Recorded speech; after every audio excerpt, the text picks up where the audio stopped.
Audio on demand from Vision Christian Media. Foundations. Families of the Levites were responsible for transporting the tabernacle and its furniture. The tribe of Levi actually had three primary family divisions. They were the families of Keot, Gershon and Merari. They had a huge job. Foundations. Understanding the Jewish foundations of our Christian faith. With Robbo Robinson and Mandy Warby. In the last program, we started learning about the Levites, the tribe from the Hebrew nation that was chosen by God to be a priestly tribe to serve him wholeheartedly and minister to the rest of the nation. The priests who served God came from the Levites, but only the family line of Aaron. So what did the rest of the Levites do? Yeah, it's a good question, isn't it? Because you just tend to think Levites and priests, but they weren't the same thing. Priestly, I guess you could say, but not the priests themselves. So, okay, last time we discovered that it was probably the golden calf incident that set apart the Levites as God's chosen tribe to be this priestly tribe to the rest of the nation. And of course, we also know that Aaron's family line was the bloodline that produced the priests who performed sacrifices and rituals in the tabernacle and later on in the temple. But what about the rest of the families? I mean, there certainly were more of the tribe of Levi than just that one family line. What did they do? In the wilderness wanderings, the families of the Levites were responsible for transporting the tabernacle and its furniture. And the tribe of Levi actually had three primary family divisions. They were the families of Keot, Gershon and Merari. The family of Keot, they would transport the Ark of the Covenant and the accoutrements and stuff inside. The family of Gershon, they carried all the curtains. Can I just say, you think, gee, they got it easy? Those curtains were huge. Yeah. They were gigantic. Yeah, they were. Oh, huge. Then the family of Merari, they carried all the beams and the sockets and the bars. So can I just say, between the three of them, they had a huge job. Yeah. And of course, the scripture doesn't say how many times the cloud upped and moved. That's so right. We don't know how many times they had to set this thing up, pack it all away and transport it. Every time the Spirit moved, it was like, okay, here we go again. Not again. Okay, so the three families that I just mentioned were family lines, and in each of those family lines there were other families as well, making the tribe very big. When they were selected to serve as a priestly tribe, God said that they were not allowed to be numbered like the rest of the tribes. So we don't know exactly what their numbers were, but they were a lot. Well, that's mentioned in Numbers chapter 1, verses 49 to 51.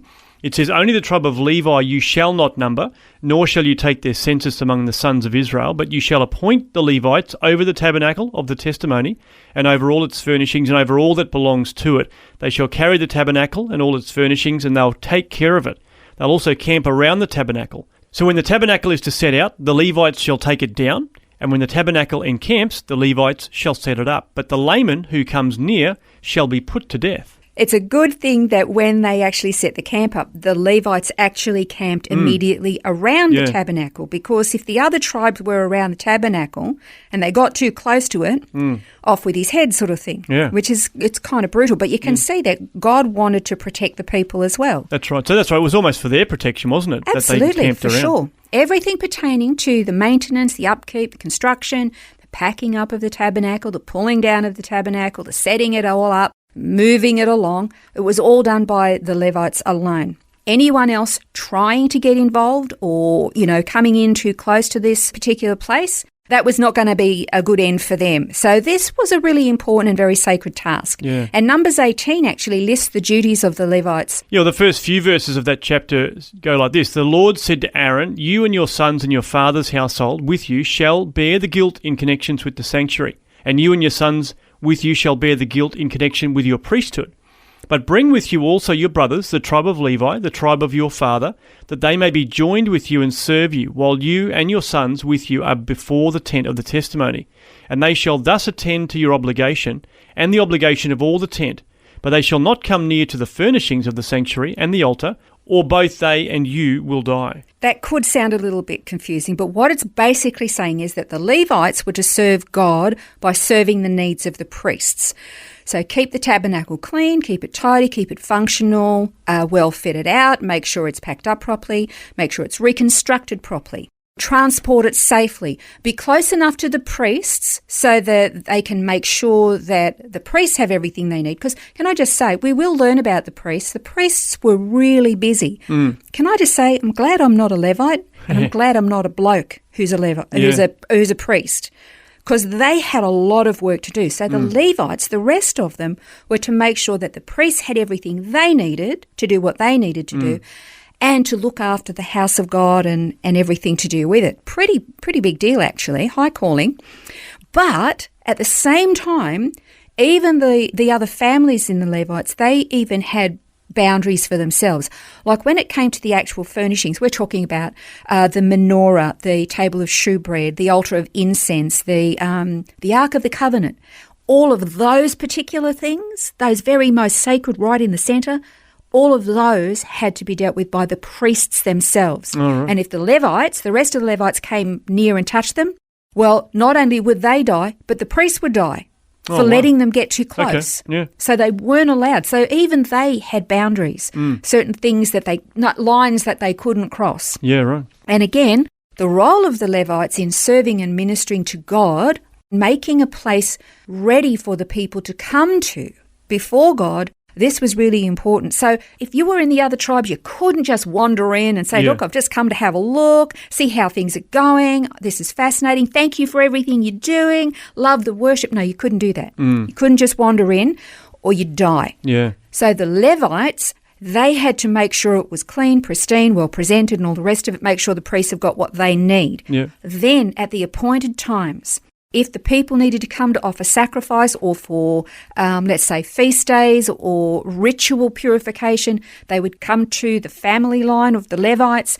Then they would be ushered into the places where they could make offerings. The priest would take it from there. So there was this very strict process, all to keep people alive, but all to make sure that they had this access to God through the priests and the priestly tribe. Now, we mentioned in our last program the fact that the Levites weren't provided an allotment of land like the other tribes. So where were they supposed to live? How were they supposed to survive? Obviously, without land, they couldn't build a house, have a family, have a veggie garden, what have you. Yeah. That all takes land. So what was the plan there? So in the wilderness, it didn't really matter because God provided their food every single day through the manna. And as you know, when they moved and they set up camp, well, you had the tabernacle in the middle, and then you had the priests and the Levite families specifically directly around that, and then to the north, south, east and west, you had the other tribes. The big question is, what about when they went into the promised land? The tabernacle sat in Shiloh for 360-odd years or something like that. The tribes went into their own land allotments. The poor Levites, they didn't get any land. Yeah. So what? Okay. We run out of time today, Robbo. We'll look at it next time because it's really kind of fascinating. I've got to sort of just preempt it. They were given 48 cities that were actually spread throughout the 12 tribes, those land allotments. Yep. So no land for themselves, but they were given 48 cities. And in those 48 cities, there was also 6 very special cities, and they were known as the cities of refuge. They were in Kadesh, Shechem, Hebron, Bezer, Ramoth and Golan.